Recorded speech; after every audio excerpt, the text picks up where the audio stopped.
Apple posted record sales over the holidays, overcoming the costly global shortage in computer chips and blowing past profit forecasts. Industry analysts say the iPhone maker has handled factory shutdowns and shipping delays better than any of its competitors.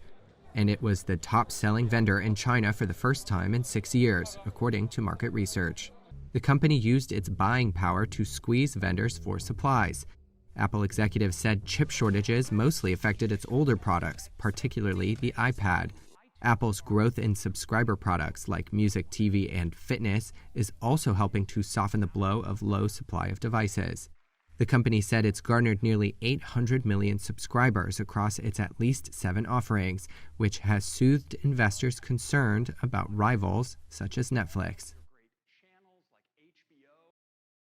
EasyJet is eyeing a summer rebound, but it could hit a few bumps before getting there. The British budget airline says lingering health worries will hit its performance this quarter. On Thursday, it said its planes weren't quite as full as expected over the 3 months to the end of December. But it sees signs of a coming boom. Chief Executive Johan Lundgren said UK bookings jumped after the country eased travel restrictions earlier this month. They rose again when the government said all testing requirements would end in February. Now the airline expects summer demand to be close to pre-crisis levels. UK beach and leisure routes are expected to do especially well. For the first quarter, group revenue jumped to just over $1 billion, around 5 times higher than this time last year. EasyJet shares rose around 1% in early trade Thursday. Last year, a court in Ivory Coast sentenced 10 people to a decade in jail each for trafficking children to work on cocoa plantations. The kids involved were released and returned home. But child labour remains a huge problem in production of the crop across West Africa, with countries and businesses under pressure to do something. Now Nestle is taking steps to clean up its sourcing of cocoa. It buys hundreds of thousands of tons of the product to make everything from Kit Kat bars to Smarties. The Swiss food giant says it will start paying growers cash if they keep kids in school, instead of putting them in the fields. Monitors from a sustainable trade initiative and other third parties will check the children really are getting their studies.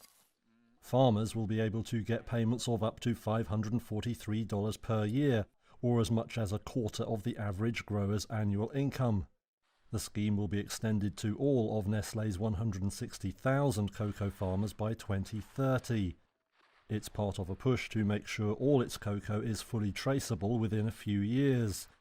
Next year, the firm will launch Kit Kat products made with cocoa produced under the project.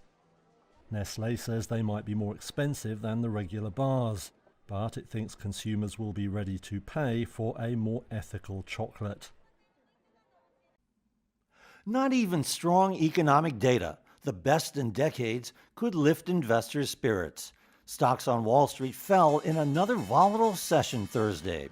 Uncertainty whipsawed the markets as mixed corporate earnings, Fed fears, and geopolitical unrest offset news that the economy grew last year at its fastest pace in almost 4 decades. Wilmington Trust Chief Investment Officer Tony Roth says the strong economic report will give the Fed more room to apply the brakes on the economy to control inflation. The Fed has a cushion, if you will. The Fed can slow down the economy without throwing it into recession. And the Fed is more focused now on inflation than anything else. But skittish investors drove the Dow down just below break-even.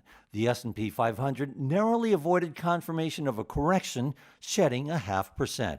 The Nasdaq lost almost 1.5%. Pressuring the S&P and Nasdaq, Tesla. Shares dropped nearly 12%. The electric vehicle maker warned that supply issues will last throughout 2022. That pulled down shares of rivals Lucid and Rivian Automotive. Investors got some good news after the bell. Shares of tech titan Apple rose. High demand for iPhones in China helped boost sales to a record in the holiday quarter, beating estimates. The U.S. economy last year posted its best annual performance in nearly 4 decades. In fact, the last time the economy grew at this pace, Ronald Reagan was president. Los Angeles hosted the Summer Olympics, and Bruce Springsteen had just released Born in the USA. The Commerce Department said Thursday the economy expanded at a 6.9% annualized rate in the final 3 months of the year, triple that of the pace of the third quarter. Fueling that growth, massive fiscal stimulus and very low interest rates that helped drive consumer spending that in turn pushed businesses to replenish depleted inventories. But that robust expansion supports the Federal Reserve's pivot to raise rates in March. And the markets got upset Wednesday with Fed Chair Jerome Powell's hawkish comments after the central bank's policy meeting. In light of the remarkable progress we've seen in the labor market and inflation that is well above our 2% longer run goal, the economy no longer needs sustained high levels of monetary policy support. That is why we are phasing out our asset purchases and why we expect it will soon be appropriate to raise the target range for the federal funds rate. But the momentum appears to have faded by December. The onslaught of Omicron infections disrupted activity at factories and services businesses and crimped spending. Still, the economy is expected to soldier on this year, with growth estimated as high as 3.9%.